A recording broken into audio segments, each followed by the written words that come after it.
Welcome back to my channel. আজকে আমরা কোষে দেখি 14 17 নম্বরের অঙ্কগুলো করব, ঠিক আছে? তো কি বলছে দেখো, প্রথমেরটা, একটি অংশীদারি ব্যবসায় সমীর, ইদ্রিস এবং অ্যান্টনির মূলধনের অনুপাত 1/6, 1/5, 1/4। বছরের শেষে ব্যবসায় মোট লাভ 3700 টাকা হলে অ্যান্টনির লাভ কত হবে হিসাব করি। আচ্ছা দেখো, এখানে অনুপাতগুলো কিন্তু 1/6, 1/5, 1/4 এরকম ভগ্নাংশ ভাবে দিয়েছে, ঠিক আছে?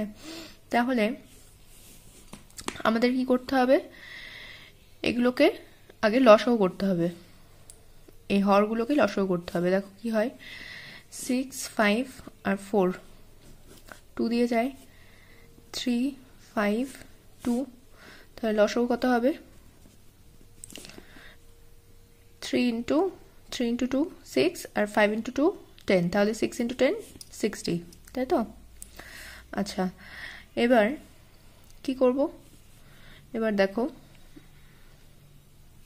অনুপাতগুলোকে এভাবে লিখব, 1/6 ইন্টু 60 ইস টু 1/5 ইন্টু 60, প্রত্যেকটার সাথে 60 গুণ করে দেব, ইস টু 1/4 ইন্টু 60, ঠিক আছে? এবার কাটাকাটি করো, 10, 5 দিয়ে কাটলে কত হয় 12, আর 4 দিয়ে কাটলে কত হয় 4, 15, 60, তাহলে 15, তাহলে 10 ইস টু 12 ইস টু 15, তাই তো? এটা হচ্ছে সমীর, ইদ্রিস আর অ্যান্টনির অনুপাত। তাহলে লাস্টেরটা হচ্ছে অ্যান্টনি, তাই তো? তাহলে অ্যান্টনির লাভ,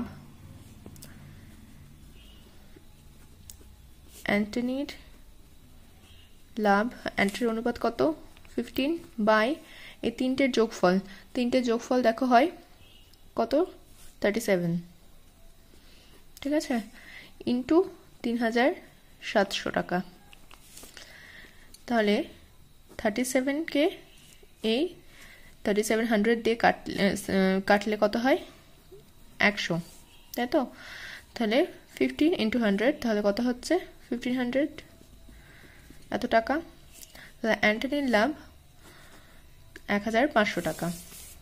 ক্লিয়ার? আচ্ছা, নেক্সট দেখো কি বলছে, একটি অংশীদারি ব্যবসায় পৃথা ও রাবেয়ার মূলধনের অনুপাত 2:3, রাবেয়া ও জেসমিনের মূলধনের অনুপাত 4:5 হলে পৃথা, রাবেয়া ও জেসমিনের মূলধনের অনুপাত কত? আচ্ছা, তাহলে এখানে কি লিখব, পৃথা বাই রাবেয়া, ঠিক আছে? অনুপাতগুলোকে এভাবে ফ্র্যাকশনের ফর্মে লেখা যায়, ঠিক আছে? Pritha by Rabeya equals to কত দিয়েছে, 2:3, তাহলে 2/3। আচ্ছা, তারপরে দেখো কি বলেছে, রাবেয়া ও জাসমিন, তাহলে রাবেয়া ফার্স্টে আছে, তাহলে লবে লিখবো রাবেয়া বাই জাসমিন। এদের অনুপাত দেখো দিয়েছে 4:5, তাহলে 4/5। আচ্ছা, এখানে দেখো রাবেয়ার ক্ষেত্রে রাবেয়াটা রিপিট হচ্ছে, ফার্স্টে পৃথা বাই রাবেয়াতে রাবেয়া এখানে 3 আছে, আবার রাবেয়া বাই জাসমিনের ক্ষেত্রে রাবেয়ার এখানে 4 আছে, তাহলে এই 3 আর 4 এর আমরা লসাগু করব। তাহলে 3 আর 4 এর লসাগু করলে হয় কত, 12, তাই তো? দুটোই যেহেতু পরস্পর মৌলিক সংখ্যা, তাই দুটো লসাগু গুণ হয়ে যাবে।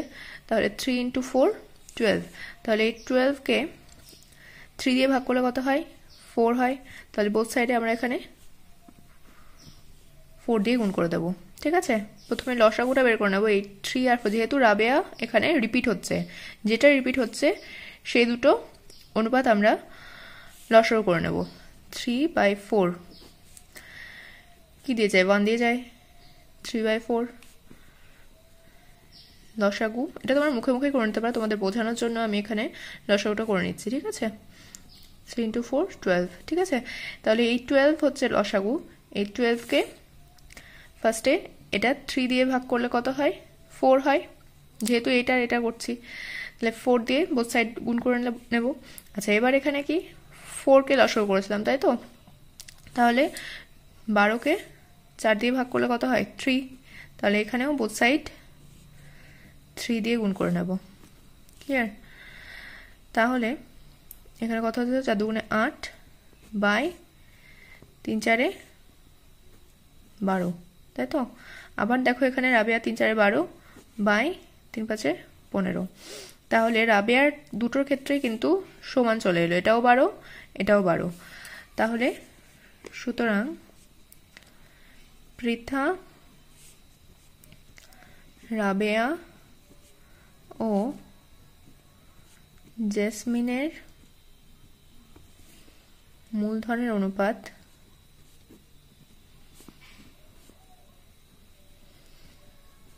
কি হবে? পৃথার দেখো 8 এসছে, তাহলে 8:2 রাবেয়া দুটো ক্ষেত্রেই সমান চলে আসলো 12:2 কি হবে 15, এই যে 15। তাহলে অ্যান্সার কি হবে 8:12:15। ক্লিয়ার? আচ্ছা, একটি অংশীদারি ব্যবসায় লাভ হয় 1500 টাকা, রাজীবের মূলধন 6000 টাকা এবং লাভ 600 টাকা। আফতাবের মূলধন কত তা হিসাব করি। আচ্ছা, এখানে টোটাল লাভটা বলে দিয়েছে দুজনের, রাজীব আর আফতাবের টোটাল লাভ হচ্ছে 1500 টাকা, তার মধ্যে রাজীবের লাভ হচ্ছে 600 টাকা। তাহলে আফতাবের লাভ কত হবে বিয়োগ করলে পেয়ে যাব। তাহলে আফতাবের লাভ কত? 1500 মাইনাস 600 টাকা, তাহলে কত হবে ইকুয়ালস টু 900 টাকা। আফতাবের লাভ 900 টাকা। আচ্ছা, তাহলে দুটো লাভের অনুপাত আমরা বের করে নিই। তাহলে রাজীব ইস্টু আফতাব, ঠিক আছে? রাজীবের কত 600:900, তাহলে কত হবে 6:9, তাই তো? আচ্ছা, তাহলে এই অনুপাত হচ্ছে 6:9। আবার এখানে দেখো মূলধন কিন্তু 6000 বলিয়েছে। আচ্ছা, মূলধনের অনুপাত আর লাভের অনুপাত দুটো কিন্তু সমান হয়, ঠিক আছে? তাহলে এখানে যেহেতু আমরা লাভের অনুপাতটা পেয়ে গেছি, তাহলে আমরা এইভাবে লিখতে পারি,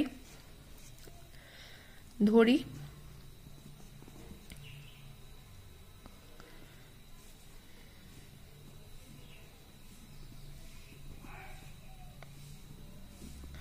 আফতাবের মূলধন x টাকা, ঠিক আছে? আফতাবের মূলধনটা আমরা x টাকা ধরে নিই। তাহলে শর্তানুসারে যেহেতু মূলধনের অনুপাত আর লাভের অনুপাত একই হয়, তাই এখানে এভাবে লিখি 6000, রাজীবের মূলধন 6000, তাই তো? 6000 বাই x, এটা হচ্ছে মূলধন অনুপাত, ইকুয়ালস টু লাভের অনুপাত কত হয়েছে 6/9, এই যে 6:9কে 6/9 লিখতে পারি। আচ্ছা, এবার কি হয় দেখো। আচ্ছা, এবার x ইকুয়ালস টু, এটা যদি এর সাথে গুণ হয়ে যায় তাহলে কি হবে 6x ইকুয়ালস টু 6000 ইন্টু 9, তাই তো? আচ্ছা, এবার x ইকুয়ালস টু কি হবে 6000 ইন্টু 9 বাই 6। তাহলে 6 দিয়ে দেখো 6000কে কাটে, কত হয়? 6 দিয়ে 6000 কাটলে 1000 হয়, ইকুয়ালস টু 9000 টাকা। তাহলে আফতাবের মূলধন হচ্ছে 9000 টাকা। ক্লিয়ার? আচ্ছা, নেক্সট দেখো কি বলছে। একটি অংশীদারি ব্যবসায় 3 জনের মূলধনের অনুপাত 3:8:5 এবং প্রথম ব্যক্তির লাভ তৃতীয় ব্যক্তির লাভের থেকে 60 টাকা কম হলে ব্যবসায় মোট কত লাভ হয়েছিল হিসাব করি। আচ্ছা, দেখো মূলধনের অনুপাত যেহেতু বলে দিয়েছে, তাহলে এটাই কি হবে লাভের অনুপাত, তাই তো? তাহলে 3 জনের, আচ্ছা এখানে ধরি লিখে নেব, ধরি 3 জনের লাভ যথাক্রমে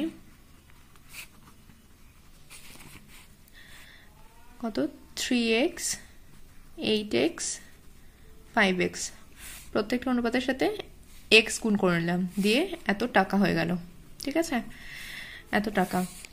তাহলে কি বলেছে, প্রথম জনের লাভের থেকে প্রথম জনের লাভ তৃতীয় জনের লাভের থেকে 60 টাকা কম। তাহলে প্রথম জনের লাভটা তৃতীয় জনের লাভের থেকে 60 টাকা কম, তাহলে তৃতীয় জনের লাভ, তাহলে শর্তানুসারে শর্তানুসারে প্রথম জনের লাভের থেকে তৃতীয় জনের লাভ যেহেতু বেশি, তাহলে 5x, তৃতীয় জনের লাভ 5x minus 3x equals to কত? 60। তাহলে 2x ইকুয়ালস টু 60, তাহলে x ইকুয়ালস টু কত হবে? 30, তাই তো? আচ্ছা, তাহলে এবার এই এক্সটাকে এই তিনটের সাথে গুণ করে দেব, তাহলে কি পাবো? প্রত্যেকটা লাভ পাবো। তাহলে লাভগুলো পেয়ে গেলে এবার কি করতে হবে? যোগ করতে হবে, তাহলে মোট লাভ পেয়ে যাব। তাহলে সুতরাং মোট লাভ প্রত্যেকটার সাথে 30 গুণ হবে, 3x, তাহলে x এর জায়গায় 30 হবে, 3 ইন্টু 30 প্লাস 8 ইন্টু x এর জায়গায় 30 প্লাস 5 ইন্টু আবার x এর জায়গায় 30, এত টাকা।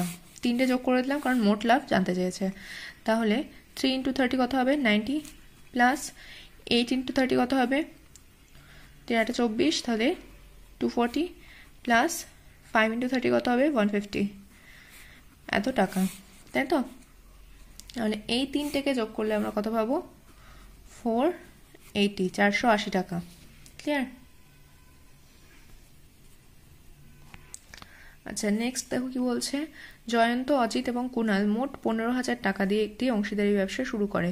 বছরের শেষে জয়ন্ত, অজিত এবং কুণালের যথাক্রমে লাভ হয় 800 টাকা, 1000 টাকা, 1200 টাকা। জয়ন্ত কত টাকা ব্যবসায় নিয়োজিত করেছিল? আচ্ছা, তাহলে লাভের অনুপাতটা বের করে নেব, তাহলে মূলধন অনুপাত পেয়ে যাব, তাই তো? তাহলে লাভের অনুপাত কত? 800:1000:1200, তাই তো? তাহলে 0 দুটো কেটে দেবো প্রত্যেকটাতে, তাহলে কত হবে? 2 দিয়ে যায়, তাহলে 4, এটা কত হবে? 5, আর এটা 6, তাহলে 4:5:6, এটাই হচ্ছে মূলধন অনুপাত। এটাই কিন্তু মূলধন অনুপাত। লাভের অনুপাত আর মূলধন অনুপাত একই হয়, ঠিক আছে? আচ্ছা, তাহলে জয়ন্তর ক্ষেত্রে বলেছে। আচ্ছা, জয়ন্ত কিন্তু ফার্স্টে ছিল, জয়ন্ত, অজিত, কুণাল, তাহলে জয়ন্তরটা ফার্স্টের অনুপাতটা জয়ন্তর মানে 4, তাহলে জয়ন্তর মূলধন কত হবে? 4 বাই তিনটে যোগফল কত হবে? দেখো, তিনটে যোগফল 15 ইন্টু তারা মোট কত টাকা নিয়োজিত করেছিল? 15,000 টাকা, তাহলে 15,000 টাকা। 15,000কে 15 দিয়ে কাটতে হবে, তাহলে কত হবে? 1000, তাহলে 1000 ইন্টু 4, 4000। ক্লিয়ার? তাহলে জয়ন্তর মূলধন 4000 টাকা। অ্যান্সার, এটাই অ্যান্সার।